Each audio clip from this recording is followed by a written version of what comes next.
Hi everyone. So we're going to be talking about Mira Nair's Monsoon wedding. So on the surface, it kind of seems like your typical vibrant Punjabi wedding story, but underneath all the typical wedding shenanigans, it digs into cultural tensions, family secrets, and well, the messiness of love. And I think what really stood out to me was the way the movie was shot, because Nair kind of uses a handheld camera throughout the movie, which I think gives it a very raw and almost documentary like feel. And there were like a lot of instances in which the camera was super shaky and like the movements were really fluid, and I think that sort of made the audiences feel very involved within the family itself. And I think there were lots of instances where Nair also played with cross-cutting between storylines, because we had the secret affair between Aditi and her ex-boyfriend, and the romance which kind of blossomed between one of the house helpers and well, the wedding organizer. And I think the way the movie mirrors this kind of like it just did a really good job with that. And along with that, there were lots of montage sequences where there were dance sequences and music sequences where it kind of just portrayed how Indian weddings have a lot of I don't know, there's just a sense of community there. And Yeah, there yeah. and along with the Indian wedding theme, they also used colors in a very significant way, as in yellows, oranges, reds, so all tied to, Indian weddings, typical weddings and festivities. And it kind of like marigold flowers everywhere and all of that. Kind of even connected to Dubey's love story.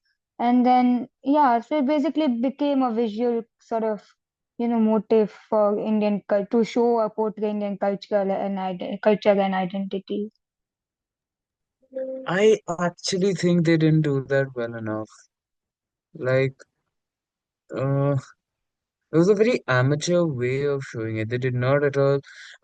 Aside, I mean, even if you look at the Vijay Raj and Tilotoma Shom love story, the Ellis wala thing, Dubey and Ellis wala thing, the characters did not have any personality to them whatsoever. Like there was nothing about them which was not shown through a love story. Like they were written just for that love story. Ki like, okay, look at the rich people celebrating, and now look at the poor people. You know, it was really, really amateur. Like they Yeah, I do just get what you're barely saying. It touched on it. probably just felt very one-dimensional at times when it comes to like the Precisely, character depth. Yeah. exactly. And I mean, I mean, Aditi. I mean, she's getting married. She does not have any personality at all. The only personality that she has is through her affair, which you were just mentioning. And what do we know about her? What do we actually know about her? We know nothing about her, right? And I would actually say there's a shade of poor directing too, or poor writing for perchance, because when we get to Nasiruddin Shah, that is Shashi or Lalit, I forgot, when he is sort of kicking the abuser, that is Rajat Kapoor, out, we don't actually understand the depth of the emotional turmoil that he's through, right? I mean, we just have what one sequence, which was during the night, during the Sangeet, when the confrontation happens. We have the next day when he goes back, and then suddenly, boom, it's like his mind changed. And there was no depth to it. There was no display, and I wouldn't say that it's on Nasiruddin Shah because he is one of the best actors we have working. In fact, the cast, if you look at it, it's so stupendously stacked. It's actually insane how Mira Nair even got them together. But they did not do justice to the cast at all. Like Nasiruddin Shah has way better movies, Shefali Shah has way better movies. Dil Dhadak Mein Do being one of them. Like Right. disappointing. But like I feel, as you said, people had no personality, half of them. But then it also connects to how all of them, one thing common in all of them, since or many of them were NRI families. So one thing was that it just became Western ideals in Indian traditions or Indian weddings. So That was the debate with which they opened. Yes, I agree. But what do they do to show both sides of it, I'd say? Like, what is there? Do they even resolve that debate? They don't. Throughout the entire movie, what Mira Nair, being an NRI herself, is doing is essentially sort of placing India in this time wherein it's going through its most rapid change, I'd say, since the partition, right? And what do we have to resolve that debate? I mean, chill.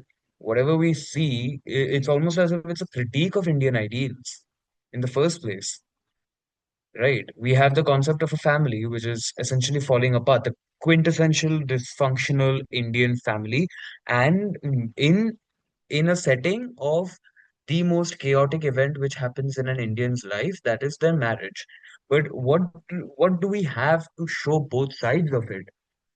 Mira Nair uh, shows this begins on this sweet love story.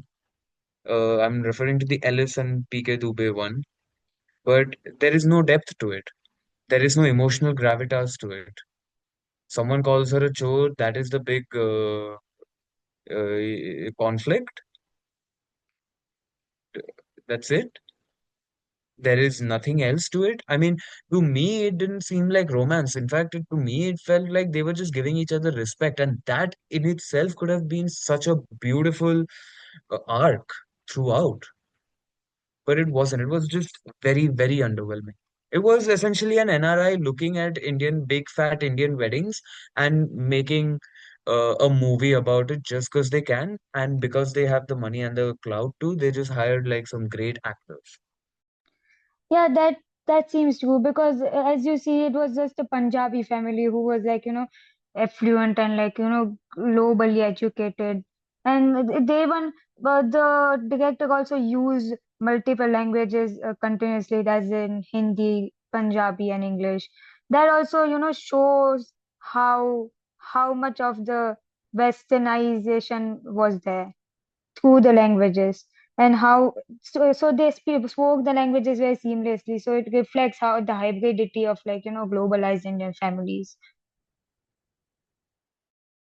But like one thing that I was very impressed with is how they managed to show child abuse and in such a old movie, that to Bollywood.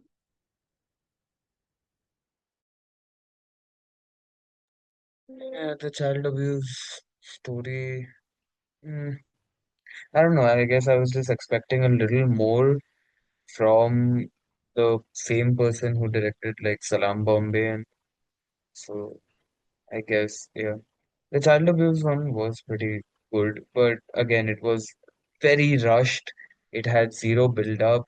We have zero, like, we understand from the get-go that something is wrong, but the big reveal being the sexual abuse itself was kind of, again, underwhelming, as was the entire movie.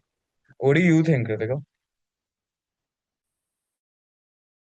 Well, I mean, I like that they gave us pointers towards the fact that what was the character's name again? Yeah, Ria's character had been sexually abused in the past.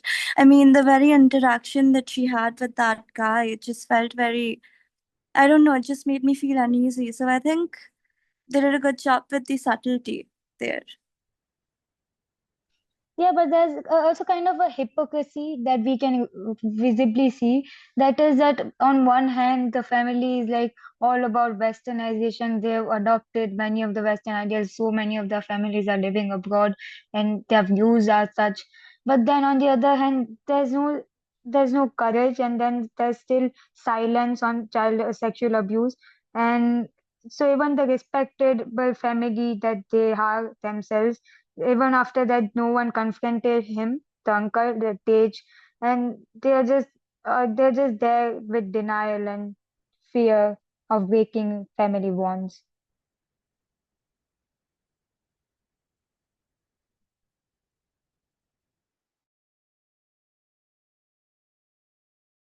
Well, I mean, I think it was kind of the bare minimum. The fact that Nashiruddin Shah's character decided to finally confront that particular relative. He didn't really. I mean, he still didn't really put him in his place because he kind of felt obliged towards him. But yeah, I can understand how that would be underwhelming. Yeah, so his character also like showed, the progressive shift that we are going towards, even in today's age. I would think so.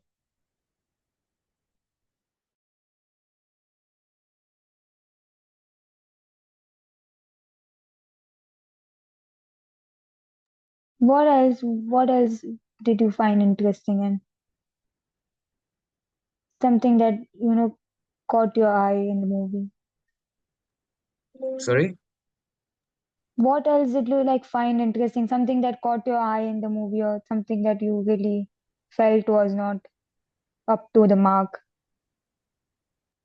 Oh, one thing which I found a little jarring of everything which was jarring was when they were cutting to the shots of Delhi in the handheld camera and everything, and I did not see a point in that. Like that had nothing to do with the story. At least I didn't think so.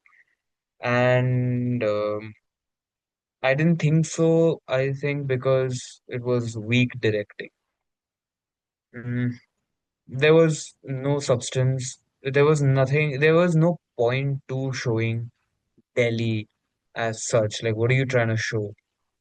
You are not doing enough to show the class divide between them. You're not doing enough to show the economic divide between them.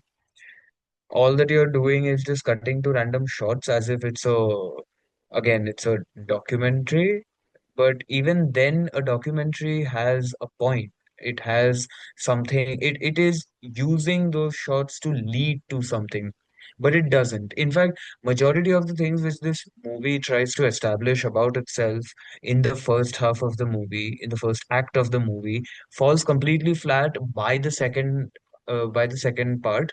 And if it has not been resolved yet, it's resolved in a very amateur way in the third and final half. I mean, I do not see the point of making this movie, especially not by a filmmaker such as Mira Nair, who's so celebrated throughout the world. I mean, Mira Nair was instrumental in taking Indian culture Western, like at that crucial point of our political and economic history, right? This westernization that Khushi you are talking about, right? Yeah, right. I mean, uh, she was instrumental, but I think that if this movie is her idea of taking India global, then I think we should never go global at all whatsoever. There was nothing about the movie which I liked. There was nothing about the movie which I could even call. I think the entire movie was inorganic. That is it. To put it into a word, it was nothing but inorganic. Inorganic dialogues, inorganic acting, even inorganic story, obviously, and so much more. I mean, look at Made in Heaven. I understand that it's a show format, but in every single one of these episodes, they deal with the same things which Mira Nair dealt with, but better, while giving every single one of the characters a depth and a certain personality. They are three-dimensional. They're not unidimensional like this movie. Right, I agree. And even the ending seemed like very fairy tale like. So it was all about, showing the global world, the expectations that they get in Bollywood movies, have with Bollywood movies, like Yeah, it was colorful, nothing but hopeful that. India. Yeah, so True, the true. even the So, ending. uh, all of the things that they correct. built up for didn't have a realistic end to it. Everything felt rushed in the end, and it just came to a very happy, hopeful ending, the final scene, and it just went down the drain. All the things they were trying to build up and are so much relevant in today's society. And I think there was one, well, there were lots of loose ends, but there was this one part that didn't address it all. There was this particular scene in which Lalit and his son, they had this interaction, right? They had this clash because Lalit felt that his son was, not kind of aligning Masculine. with, yeah, his views of masculinity, basically. And yeah, he wanted to like send him off to a boarding school so that he grew up to be a man or whatever. So I just feel like they didn't talk about that at all later. It just kind of, it was almost as though it never happened. Yeah, I mean, I think aside from its, uh, I think more than its, I think its cons, that is, the things which it did wrong outweigh the things which it did right. In fact, it even eclipses it or looms over it. So, like, the entire movie was just a disappointment from every case whatsoever. Right. Yeah.